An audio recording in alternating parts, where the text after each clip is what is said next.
Jadi timbul rasa takut, minta Allah Ta'ala pelihara kita. Kita jaga diri kita. Tak mahu terlibat benda tak elok ni, tak mahulah. Ini kata dinamakan sebagai khauf ataupun takut. Itu dia. Ya. Qala musannif rahimahullah ta'ala. Habislah cerita iblis tu. Tengok bagaimana muamalah Tuhan. Apa yang Tuhan laku kepada hamba-Nya yang bernama Azazil. Kan?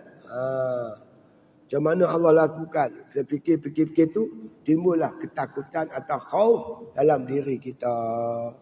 Itu dia. Kemudian bahwasanya Adam yang ia Safiyun, gelaran dia Safiyun, Allah. Gelaran orang bagi kat Nabi Adam ni Safi. Bersihlah, cuci. Dan nabinya, dia seorang nabi salawatullah alaihi. Nabi yang diselawat ke atasnya. Yang dijadikan ia dengan tangan kudratnya. Bukan kejadian macam biasa, tuan-tuan. Mak tak ada, pak tak ada. Dijadikan dengan kekuasaan Allah, bukan jadi pada benih. Pada air mani macam kita ni, jadi pada air mani. Allah jadikan Adam dengan tidak ada mak, tak ada bapa, dengan kuasa Allah Ta'ala. Dia hebat Adam ni. Manusia yang pertama. Dan sujud baginya malaikatnya yang menanggung akan dia. Malaikat sujud. Bila disuruh sujud. Usjudu li Adam. Semua malaikat sujud. Kecuali iblis. Kita ada malaikat sujud kat kita. Seorang Safiyullah. Dijadi dengan kuasa Allah. Bukan daripada benih. Bukan pada ayak mani. Dijadikan dengan kuasanya. Dan sujud semua malaikat kepada dia. Itu dia. Dan sujud baginya malaikatnya menanggung akan dia di atas tengkok mereka itu. Kepada kampungnya, dibawa Adam ni ke kampung akhirat. Di syurga. Dan ditolak akan dia dengan memakan satu makanan yang tidak diizinkan baginya pada berjiran. Jadi bila dia makan, dia langgar satu perintah Allah. Dengan makan buah kayu yang dilarang oleh Allah. Allah campak dia ke dunia ni. Kan? Asalnya berjiran dengan Allah Ta'ala. Bila langgar perintah Allah, Allah tolak dia. Tak boleh jadi jiran aku. Tak boleh jadi jiran Allah. Berjiran dengan Allah Ta'ala. Duduk di syurga. Nak makan apa, niat aja dapat. Langgar satu je perintah Allah. Allah tanggalkan pakaian dia, pakaian syurga, turun ke muka bumi Allah Subhanahu Wa Ta'ala ni. Kita tengok apa yang berlaku pada Nabi Adam. Ya.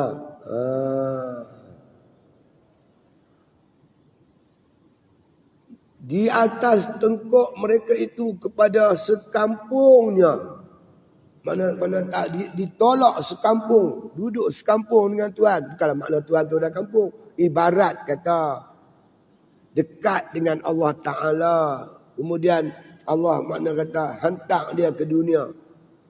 Kerana melanggar satu perintah Allah. Ditolak akan dia dengan memakan satu makanan yang tiada diizinkan baginya pada berjiran.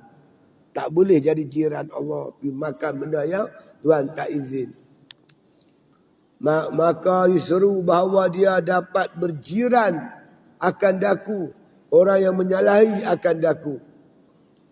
Sampai Allah berkata orang yang menyalahi perintahku tak layak berjiran dengan aku. Maksudnya macam tu. Tak boleh berjiran dengan aku. Orang yang menyalahi kehendak aku. Dan menyuruh malaikat menanggung akan perintah perutusannya itu bahawa menghalau akan dia kepada satu langit. Hingga dijatuhkan dia ke muka bumi ni. Langit ketujuh turun sampai langit ke bawah. Pergi hantar ke muka bumi. Satu je buat silap. Dengan satu kesilapan saja tuan. Satu perintah Allah dia tak ikut, maka dihalau daripada syurga. Turun langit turun sampai turun ke muka bumi Allah Subhanahu wa taala. Ya. Dan tiada diterima akan taubatnya pada barang yang diriwayatkan hingga menangis akan demikian dosa itu 200 tahun. 200 tahun menangis minta ampun di atas kesilapan. Allah tak terima taubat dia. Hingga ada riwayat kata 250 tahun baru Tuhan terima taubat dia. Allah ajak dia berdoa. Kata tok guru saya, Allah perintah dia berpuasa. Dekat nak terima tu 3 hari puasa. 13, 14, 15 hari bayat. Hari putih. Itu puasa Nabi Adam. 13 bulan Islam kan. 13 tu bulan cerah tu. 14 lagi cerah, 15 lagi terang. Itu panggil hari bayat. Wajib bagi Nabi Adam, kita sunat lah. Puasa 13, 14, 15. Bila Nabi Adam buka puasa, hari yang ketiga tu, Allah ampun dosa dia. Dosa Adam. Berapa lama? 250 tahun. Duk menangis. Minta ampun daripada Allah Subhanahu wa ta'ala. Sebab itu Nabi Adam malu. Besok di Padang Mahsyar, tuan-tuan, kita pergi jumpa. Mula-mula kita ramai-ramai. Duduk di Padang Mahsyar tu, peluh. Allah, peluh hingga zakat, tuan-tuan. Matahari panas ke main. Pokok satu pun tak ada. Tempat bayangan satu pun tak ada. Melainkan naungan arash. Tuan-tuan, panas yang amat terik. Peluh ikut. Keluar tubuh badan kita ikut kadar dosa masing-masing. Lagi banyak. Dosa kita lagi banyak peluh. Peluh ni pula kata Rasulullah SAW. Kalau setitik jatuh ke bumi hari ni. Satu dunia tak boleh makan baunya hanyir yang amat sangat. Ada yang peluh sampai tumit. Ada peluh sampai ke lutut. Ada peluh sampai ke pinggang. Ada peluh sampai ke dada. Ada yang lemah dalam lautan peluh. Ramai-ramai bicari Nabi Adam. Minta tolong Nabi Adam. Tak tahan dia ni. Adam kata, aku pun tak tergamak nak menghadap Allah Ta'ala. Aku pun ada buat silap. Allah larang aku makan buah kayu tu, aku pergi makan. Malu. Pergi jumpa Nabi Nuh. Nabi Nuh pun malu. Masa anak dia nak tenggelam, dia bagi tahu, ya Allah, anak aku, ya Allah. Tuhan kata, aku tahulah ada. Kan aku tak tahu. Tapi dia bukan orang Islam. Kan dia orang beriman. Orang beriman kan naik kapal kamu. Aduh. Satu Nabi pun tak berani. Melainkan Nabi Muhammad sallallahu alaihi wasallam. Menangis depan Allah. Ya Allah, ummati, umatku, ya Allah. Umatku, ya Allah. Barulah tuan-tuan Allah izin Nabi kita syafaatkan kita. Umatnya Muhammad sallallahu alaihi wasallam. Maka baru dibuka timbang tara. Timbang dosa pahala. Mana yang amalan banyak masuk syurga dulu. Umat Nabi Muhammad datang lewat masuk syurga dulu. Itu di antara kehebatan Nabi Muhammad sallallahu alaihi wasallam. 200 tahun dan menghubungkan dia dengan daripada kehinaan dan bala yang menghubung dia. Bila turun ke dunia tu macam-macam benda dia kena hadapi. Nabi Adam ni masa duduk di akhirat, duduk di syurga, nak makan apa semua ada. Niat ya. Nah, turun ke dunia nak makan nasi, kena tanam padi. Kan senang nak tanam padi. Bukan tanam hari tu berbuah. Nak makan apa? Semua kena tanam. Ada padi, ada berat. Kena tumbuk pula, nak dapat padi tu kena buang kulit. Lepas tu nak kena masak nasi. Nak masak kena ada api. Masa tu bukan ada lighter ni. Kena katuk batu. Kena impun kayu. Bukan senang tuan-tuan. Periuk belaga duduk mana. Nak kena buat periuk pula, buat pinggan. Oh, bukan senang tuan. Payah hidup ni, bukan senang.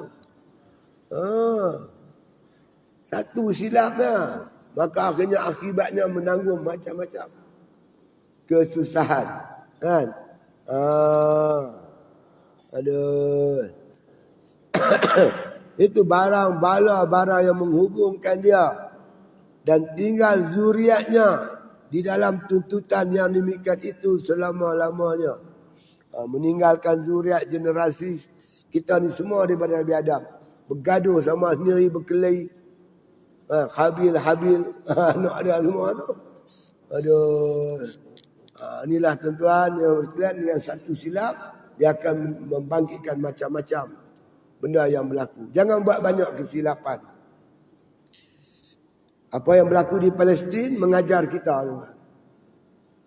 Hari ini saya duk baca dalam Facebook tu, bukan semua ayat Malaysia solid sokong Palestin. Yang sokong Israel pun ada. Budak-budak bawa senapang pergi sekolah, senapang mainan. Mereka bising. Yang mereka tu boleh lambang roket boleh pula. Dengan senapang tembak mati seorang, roket berapa orang. Dia tembak orang tu mati beratus-ratus. Boleh mati, tak kacau lah. Orang boleh nak kacau budak-budak main senapang pun bising. Apa benda ni? Untuk kita berhati-hatilah masa depan, tuan-tuan. Jangan main-main. Bukan semua yang marah Israel, yang suka Israel pun ada. Kan jauh dekat dengan kita ya. Tak jauh mana. Saya paling takut siapa, tuan? Ada orang tulis dalam artikel. Orang buat kajian. Pasal apa Serbia ni ketika bergaduh dengan Bosnia, ingat tak? Sekitar tahun 80-an. Awal tahun 90-an. Macam mana tuan-tuan sekalian orang Serbia buat pada orang Bosnia? Orang pun heran. Serbia, Bosnia ni macam kita sini lah. Duduk satu taman dengan berbagai-bagai bangsa, aman, damai. Dia pun sana macam tu. Dia orang pula kulit putih. Sama yang lebih kurang. Cuma beza agama. Tiba-tiba jadi insiden. Bagaimana Serbia boleh mewarisi senjata-senjata kerajaan sebelum tu. Sebelum berpecah. Jadi, bila berlaku, makna kata insiden di Bosnia, orang Serbia ni dia seksa orang Bosnia ni, sampai orang semua heran. Orang heran macam mana dia orang tergamak, bunuh, bakar jiran-jiran dia. Dan kan mereka berjiran dia ni. Dia tak tahu orang tu Islam, tak Islam. Dia buang pakaian. Dia tengok tak berkhatan, dia bunuh. Dia tembak. Buat macam-macam, tuan. Jiran-jiran dia rogol. Isteri jiran dia, anak gadis jiran dia tergamak buat. Orang buat kajian, tuan-tuan, rupa-rupanya. Setahun sebelum insiden tu, tentera Serbia ni dilatih di Israel. Dilatih di Israel, tuan-tuan. Setahunnya. Dia balik tu, bila berlaku perang, dia hilang dah kewarasan. Dia tergamak buat jiran-jiran dia dengan perkara yang orang luar jangkaan pemikiran orang. Yang saya bimbang, tuan-tuan, tentera Singapura ni dilatih oleh Israel bukan setahun. Sejak tahun 93. Tahun 63. Sampai sekarang dah berapa puluh tahun. Kalau tidak dilindungi oleh Allah Ta'ala, kita pun tak tahu nak jadi apa Malaysia ni. Dia punya senjata semua lengkap. Hebat-hebat, canggih-canggih semua. Kita apa sangat? Kalau jadi apa-apa kat kita, tuan-tuan, saya tak tahulah apa nak jadi kat kita. Baik itu, tuan-tuan, apa yang berlaku di hadapan kita, kita tolong ambil iktibar. Ambil pengajaran. Tengok Hamas. Sebelum Hamas ada Al-Fatah. Pimpinan Yasir Arafat. Al-Fatah berjuang atas jalan sekularisme. Dia dibantu oleh tuan-tuan sekalian seluruh negara Arab dengan bantuan persenjataan. Dia tak mampu berdepan dengan Israel. Akhirnya dia lari meninggalkan senjata. Al-Fatah ni lari tinggal senjata. Al-Fatah ke Al-Bangkok. Dia tak macam Hamas. Dia asas dengan akidah. Dengan semangat mati syahid. Dengan berjuang kerana agama Allah. Daripada ketui batu sekarang dah bertukar menjadi tuan-tuan cabaran yang terbesar kepada Israel sekarang. Menjadi pengajaran kepada kita. Mesti dengan Islam. Nahnu qaumun a'azzanallahu bil Islam. Kita satu kaum diberi kekuatan oleh Allah dengan sebab Islam. Dengan sebab Islam kita kuat. Jalan lain tak ada, tuan-tuan.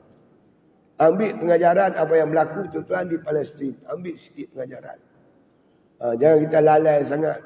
Kalau peperangan ni melibatkan seluruh tuan-tuan sekalian, apa yang kita lihat, China dah main hantar kapal dia, Rusia dah hantar kapal dia. Yang belah sana Amerika pun hantar, Jerman semua, Barat semua. Kalau jadi betul-betul dia akan jadi perang dunia ketiga. Bila berlaku perang dunia ketiga, kita tak boleh kata kita tak terlibat. Kita pun akan kena. Masa tu duit banyak di bank pun dia tak boleh pakai, tuan-tuan. Kenderaan mewah kita tak ada guna dah. Rumah ladang kita, apa semua yang kita miliki dah tak ada apa dah. Selamat tinggal pada keamanan. Lepas tu ruhara lah sampai bila-bila. Jangan tuan-tuan, ya, mesti ada asal aman sangat, seronok. Masjid ke mana, ibadat ke mana, Quran ke mana, zikir ke mana. Jangan. Hati kena sentiasa takut, bimbang. Minta keselamatan daripada Allah Subhanahu wa taala. Ini yang berlaku ni. Kemungkinan kalau tak boleh selesai dengan elok, kan, dia akan melibatkan perang dunia ketiga. Dia akan jadi macam-macam lah. Kita pun tak tahu apa nak akan berlaku. Kan? InsyaAllah mudah-mudahan Allah selamatkan kita. Masya Allah. Baik. Qala musannif rahimahullah ta'ala. Ya. Kemudiannya bahwasanya Nuh. Kemudian bahwasanya Adam, cerita Adam, ada hampir dah. Ya. Zuriatnya. Itu dia. Kemudian bahwasanya Nuh. Nabi Nuh, cerita Nabi Nuh, Syekh Al-Mursalin alaihissalam, yang menanggung dia dalam pekerjaan agamanya barang yang diihtimalkan, mana tiada berkata ia melainkan satu kalimah wahidah atas jalan yang lain daripada jalannya yang disuruh. Tiba-tiba serunya dengan firman-Nya, fala tas'alni ma laisa laka bihi ilmin inni a'izuka an takuna minal jahilin. Maka jangan kamu minta akan daku barang yang tiada bagimu ilmu dengan dia. Bahwasanya aku takut akan takut akan dikau daripada orang yang jahil. Hingga diriwayatkan pada setengah daripada akhbar bahwasanya ia tiada diangkatkan kepalanya kepada langit. Malu makna kata ia daripada Allah Subhanahu wa taala 40 tahun. Itu cerita Nabi Nuh, tuan-tuan. Dia bukan siapa, anak dia tak mau naik kapal. Anak dia kata apa, aku naik bukit. Ayak tak sampai, tiba-tiba ayak naik, tuan-tuan. Sampai bukit, nak tenggelamkan anak dia. Bagai ayah boleh tengok anak tenggelam, merayu pada Tuhan, ya Allah Tuanku, dia anak aku. Tuhan kata aku tak lah doa. Tapi dia kapiak. Tak mau ikut cakap. Allah tegur dia gitu, malu. Hingga Allah kata apa? Fala tas'alni ma laisa laka bihi ilmun. Jangan kau tanya aku pada barang yang tiada bagi kau pengetahuan. Inni aizuka an takuna minal jahilin. Aku pertakutkan kau, wahai Nuh, bahawa takut-takut kau jadi di kalangan orang yang jahil. Allah tegur Nabi Nuh macam tu. Nabi kita pun kena tegur. Ketika Nabi menyampaikan dakwah, tuan-tuan sekalian, kepada pembesar-pembesar Quraisy. Nabi duk layan pembesar Quraisy dengan harapan kalau mereka ni semua masuk Islam, kerja kita jadi mudah. Kerana dia ramai pengikut, pembesar ni ramai pengikut. Dengar Nabi duk ceramah dekat pepak Quraisy tu. Mai Abdullah Ibn Maktum, dia mata buta, dia kan tahu apa. Dia tanya Nabi. Nabi tengah duk cakap, dia pergi tanya Nabi. Nabi bermasam muka. Abasa wa tawalla an ja'ahul a'ma. Telah bermasam muka lah engkau Muhammad bila datang orang buta. Teguran Allah kepada Nabi. Nabi pun kena tegur. Bukanlah Nabi buat silap dah. Itu Allah nak ajak kita. Dalam kita menyampaikan dakwah, jangan duk layan orang tertentu saja. Kita pergi mengajak dia bagi duit lebih, situ kita duk tumpu. Orang yang nak bagi duit sikit tak pergi. Nu kampung-kampung nu bagi 5-60 ringgit tak mau pergi langsung dah. Pergi sekali tu tak pergi. Di pekan-pekan ni bagi 200-300, 400-500, ulang pergi situ. Jangan macam tu. Ini Allah tegur. Nabi dia pun Allah tegur. Tambahlah kita bukan Nabi. Ambil perhatian. Itu aja. Dalam menyampaikan dakwah, jangan pilih harta benda dunia. Buat kerana Allah. Ad-dalu alal khairi kafa'ili. Orang yang menunjukkan jalan kebaikan. Kalau orang buat, dia buat macam dia buat. Kita cerita ke orang kelebihan semayang tahajud. Dia semayang tahajud, kita dapat pahala macam dia. Dalam kita mengajak 10 orang, 2-3 orang beramal, besar pahala dia. Bukan nilai 200-300. Jangan letakkan dunia di hadapan, tak boleh. Itu teguran Allah. Allah tegur Nabi-Nya untuk memberi pengajaran kepada kita. Cerita dia macam tu. Begitulah Allah menegur pada Nabi Nuh alaihissalam. Fala tas'alni ma laisa laka bihi ilm. Inni a'izuka an takuna minal jahilin. Maka jangan engkau minta akan aku barang yang tiada bagimu ilmu dengan dia. Bahwasanya aku takut akan engkau daripada orang yang jahilin. Jangan jadi orang jahil. Aku bimbang engkau jadi orang jahil, tak faham. Hingga diuraikan pada setengah daripada akhbar, pada hadis, bahwasanya ia Nabi Nuh tiada diangkatkan kepalanya ke langit. Malu daripada Allah Ta'ala 40 tahun. Tak angkat kepala kata. Jalan tunduk Nabi Nuh. 40 tahun tak angkat kepala. Malu kat Tuhan. Sebab minta, ya Allah anak aku. Tu yang dia cakap. Tuhan tegur dia. Oh malu-malu. Jadi itulah di antara tuan-tuan muamalah Tuhan dengan orang yang kuat ibadat macam Azazil. Dan macam orang yang Allah cipta sendiri dengan tangannya, Nabi Adam. Nabi Nuh AS. Ini teguran-teguran Allah. Menakutkan kita. Tambahlah kita ni bukan Nabi, bukan ahli ibadat, tak tahu mana pun. Jadi kita bimbang dan takut nak melakukan perkara-perkara yang dilarang oleh Allah. Bila kita ingat muamalah Allah dengan hamba-hamba dia ni, timbulkan sedikit ketakutan di hati kita. Nak buat benda-benda yang tak elok, insya-Allah. Itu yang kedua, insya-Allah, mudah-mudahan sedikit sebanyak memberilah kita pengajaran ataupun makna kata iktibar di atas apa yang berlaku di sekeliling kita, insya-Allah. Jadi jangan lupa untuk berdoa pada sahabat-sahabat kita di bumi Palestin. Apa yang Allah muamalah dengan mereka itu memanglah tuan-tuan kalau kita tengok tak tergamuk. Saya bila nak buka Facebook tu jadi tak tergamuk. Tadi ni saya buka tengok budak, 2 orang budak lelaki. Ni. Kena bom apa tak tahulah kaki dia tu. Teriau sakit. Betul tengok pula budak tu. Kan? Pak dia dah mati dah. Duduk korek bata cari mak dia. Mak dia duduk dalam timbunan bata-bata tu. Kena hempap di bata tu. Aduh. Seorang bapak pula duduk dukung anak pergi hospital. Tangan dah putih. Pergi hospital. Hospital pula doktor pun habis kena.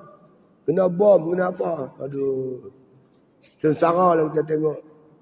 Tapi walaupun bagaimanapun tentulah ada hikmah tuan-tuan. Yang Allah sebut makna kata dalam Al-Quranul Karim. وَلِيَعْلَمَ الَّذِينَ آمَنُوا. Supaya Allah nak buktikan siapa sebenarnya yang beriman. Mereka buktikan mereka beriman tuan-tuan sekalian dengan perjuangan dan jihad yang cukup hebat. وَيَتَّخِذَ مِنْكُمْ شُهَدَاءَ. Allah nak jadikan mereka sebagai syuhada. Orang-orang yang mati syahid. Kita tuan-tuan dengar cerita lama-lama dulu tu.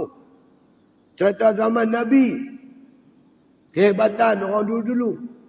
Tentang peperangan jihad mereka itu. Kan? Kita dengar cerita. Tapi hari ini kita tengok dengan mata kepala kita. Kita buka Facebook, kita nampak cerita. Bagaimana seorang perempuan menangis. Orang tanya dia kenapa menangis. Aku mandul, dia kata. Aku mandul, aku tak ada anak, dia kata. Dia menyesal, dia tak ada anak.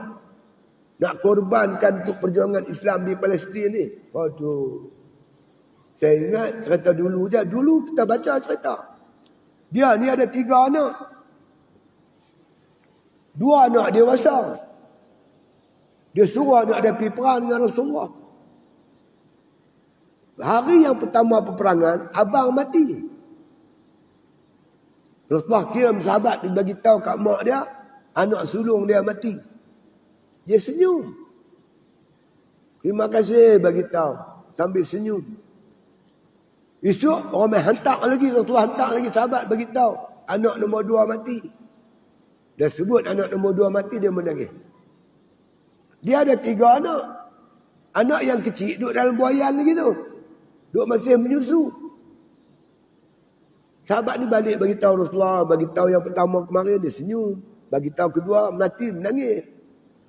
Tiba-tiba tuan-tuan, perempuan tu datang. Duk dukung anak dia yang kecil tu. Mai jumpa Rasulullah. Rasulullah kata, "Kenapa ibu? Kami bagi tahu anakmu yang pertama mati, kau senyum. Bagi tahu anakmu kedua mati, kenapa kau menangis?"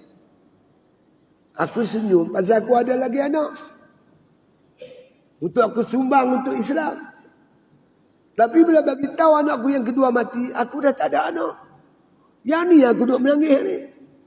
Menangis ketika Islam memerlukan tenaga anak muda, aku tak boleh bagi sumbangan, dia kata. Tapi aku tak kecewa, dia kata. Aku masih ada 1 lagi anak. Ambil anak aku ni ya Rasulullah. Dia kata, nak buat apa budak kecil? Ada orang nak panah kau, letak kat dada. Jadi perisai dia kata, aku rela anak aku mati daripada engkau wafat ya Rasulullah. Ni cerita dulu. Hari ni ramai wanita-wanita yang tak ada anak menangis tuan. Kerana tak bagi sumbangan, tak boleh bagi sumbangan kepada perjuangan di Palestin. Masya Allah, hebat. Allah bagi kita lihat hari ni. Kalau kita tengok, orang Palestin lah sekarang ni yang banyak, yang paling banyak menjadi syuhada di muka bumi Allah sekarang ni tuan. Ada berita yang sampai kita buka dalam Facebook. Hari ni Gaza bau harum. Patutnya bila mati sampai 7-8 ribu mati, dia bau busuk. Biasanya macam tu. Tapi dia tak jadi busuk, jadi harum. Semerbak, wangi. Saya bila berlaku benda ni, saya teringat apa yang berlaku di Memali. Ini cerita betul tuan-tuan, pengalaman saya. Saya apabila bebas tahanan ISA tahun 1993. Itu bebas sepenuh. Saya dijemput untuk beri kuliah di Memali. Setiap bulan. Setiap bulan saya pergi Memali. Satu hari tuan, lepas kuliah maghrib, lepas isyak, tengah makan, bersembang lah. Seorang daripada mereka tu cerita kat saya, "Ustaz, ada benda pelik berlaku sehari 2 ni Ustaz, di Memali." Saya kata, "Apa dia?" Dia bawa saya pergi rumah dia.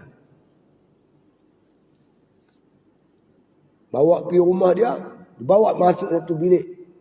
Buka je pintu bilik tuan, bau harum. Kita tak tahu bau apa, dia ambilkan serban kan. Di serban tu penuh dengan darah. Dan ada ketul-ketul daging. Kalau cium cukup wangi. Saya kata, ni darah apa? Saya kata macam ni Ustaz. Saya adalah orang yang paling dekat dengan Ustaz Ibrahim masa pertempuran tersebut. Jadi tengah duk berperang tu semua lah, kena tembak lah, kena apa lah. Kemudian saya kena tangkap. Dibawa pergi kem tahanan ke Muntin. Bila saya bebas, dia kata, satu orang pelajar pondok Parit Panjang, pondok Lanai, dia jumpa saya membawa selai serban. Dia kata, ni serban siapa? Saya tengok, saya kenal ni serban saya. Serban tu saya pakai ketika pertempuran tersebut. Serban tu penuh dengan darah. Dan ketul-ketul daging mungkin kena tembak. Badan kena tembak apa semua. Cebisan-cebisan daging dua ada atas serban tu. Saya ambil serban tu, dia kata, terbubuh bawah. Kalau orang belah Kedah panggil gelegak. Gelegak rumah. Rumah kita kan rumah kampung ni tinggi kan, bawah gelegak tu. Tapi masa saya pergi tu, rumah dia tu dah jadi, di bawah tu dia pasang dinding, dia pasang simen. Dia pasang lampu semualah. Lepas tu dia kata, satu hari Ustaz, 10 tahun lebih lepas tu, di rumah saya bau wangi, harum. Kami cari, tak tahu di mana bau itu. Hinggalah satu hari, saya duduk sapu sampah di bawah tu, duduk sapu-sapu bawah tu, rumah tu, tingkat bawah tu. Saya tercium wangi tu, saya ternampak serban yang sebuh 10 tahun dulu. Rupanya bau wangi itu datang pada serban tersebut. Saya cium sendiri tuan-tuan dengan ni. Sendiri saya cium. Terutama yang paling wangi, cebisan-cebisan daging tu. Itu cukup wangi. Tengok dalam kitab tuan-tuan memang ada hadis. Nabi kata di akhirat besok, darah para syuhada baunya macam bau kasturi. Mungkin Allah tak nak tajalikan di dunia ni, belum kiamat lagi. Allah nak tunjuk bahawasanya serban tersebut tuan-tuan, baunya cukup harum. Ada seorang pegawai pemerintah, sebuah kapal. Masa tu kapal yang terbesar, tu tentera Laut Lumut. Saya tak mau dedahkan nama sahabat pemerintah tu. Saya tahulah, tapi saya tak mau cerita. Dia ni pergi melawat kubur para syuhada di Parit Panjang. Ramai-ramai yang pergi tu untuk buat tahlil. Orang lain tak berapa, dia seorang yang berwangi. Lepas tu dia pergi ziarah memali, orang bawa dia pergi ke jumpa serban tadi. Dia menangis macam budak tuan. Dia kata, bau ni lah yang aku tercium di kubur syuhada tadi. Dia kata. Inilah tuan-tuan sekalian, Allah nak tunjuk kepada kita bahawasanya hari ini Allah anugerahkan kepada orang Palestin menjadi orang yang paling ramai, makna kata menerima pangkat syuhada yang amat tinggi. Saya tengok dalam Facebook semalam, ada satu orang dedahkan, dia mendapat keping surat daripada poket seorang tuan-tuan sekalian, Brigid Al-Qassam. Sebelum dia mati ditembak, dalam poket dia ada sekeping kertas. Dia tulis, kemungkinan dia kata orang yang baca kertas ni mendapati aku sudah tidak ada di dunia ni, dia kata. Mungkin aku syahid, dia kata. Jangan kata aku ni mati, kerana aku tak akan mati, melainkan aku hidup bersama Tuhanku. Dia baca ayat, wala tahsabannal ladzina qutilu fi sabilillahi amwata bal ahya'un 'inda rabbihim yurzaqun. Jangan kamu mengira orang yang mati dalam berjuang di jalan Allah itu mati. Mereka tak mati. Bal ahya'un. Tapi mereka hidup. Mereka dapat rezeki di situ Tuhan mereka. Tuan-tuan, mati syahid ni mati yang cukup mulia tuan-tuan. Pertama, dia tak jumpa sakaratul maut. Lain pada orang mati syahid, memang sakit tuan-tuan. Inna lil mauti sakarat. Mati ni sakit, kata Rasulullah. Tapi orang mati syahid tak sakit. Keluar saja roh daripada badan dia, rohnya terus masuk temolok burung hijau. Burung ni akan berkelewar tuan-tuan, akan berkelewar dalam apa ni, dalam syurga Allah Subhanahu Wa Taala. Dia tak ada soalan muka nakir, tak ada seksa kubur, padang mahsyar. Dia melintas sirat macam kilat menyambar tuan. Sebab itulah mereka di Palestin sedang memburu syahid, memburu sebagai syuhada. Syuhada ni, syahid ni di bibir mereka hari tuan, masya-Allah. Bahagia hidup mereka tuan-tuan. Memang kita lihat pada zahir, masya-Allah, derita mereka ini. Tapi pada hakikatnya mereka pilihan Allah. Tentera-tentera Allah yang dipilih oleh Allah. Yang mana hari ini orang ramai kata Israel ni kuat. Tapi mereka buktikan bahawasanya Israel ni tak sekuat mana. Dia cuma mengharapkan bantuan Amerika. Bagi orang beriman, dia tak kira Amerika ke Israel ke. Yang kuat hanya Allah Ta'ala. La qudrata illallah. Tiada yang berkuasa pada hakikatnya melainkan Allah Subhanahu Wa Ta'ala. Itu realiti tuan-tuan hari ini. Alhamdulillah. Kalau dulu mereka boleh katakan keseorangan. Tapi hari ini kita tengok dah ramai menyertai gerakan mereka. Terutamanya Hizbullah daripada Lubnan. Lubnan negeri kecil ya tuan-tuan. Bukan negeri besar macam Malaysia ni. Dia kecil daripada Malaysia. Tapi berani nak mampu. Boleh lawan Israel. Iran, Masya Allah. Sahabat kita Yaman. Datang tuan-tuan membantu. Gitu juga sahabat kita daripada Bosnia. Bosnia pun membantu. Dan arahan oleh Putin. Rusia punya pemimpin. Mengarahkan orang Islam. Tentera-tentera Rusia yang beragama Islam. Datang. Mana kita ke Israel membantu umat Islam di Palestin. Masya Allah. Pakistan pun dah menggerakkan tenteranya. Indonesia pun tengok cerita dapi. Malaysia tak tahu lagi bila. Orang isteri saya tanya, abang nak pergi tak? Aku boleh pergi. Tapi aku jaga orang, kau orang jaga aku. Pergi Palestin, dia apa pula duduk kedai jaga aku. Jalan tak larat. Tapi hati itu Tuhan saja yang tahu. Masya Allah. Jadi kita berdoa pada Allah Ta'ala insya-Allah. Kita kirimkan doa. Mudah-mudahan tuan-tuan Allah datangkan pertolongannya pada sahabat-sahabat kita di bumi Palestin. Banyak cerita-cerita yang sampai tuan-tuan. Menyebabkan Israel berundur pada Gaza. Dia dah masuk apa jam dia berundur.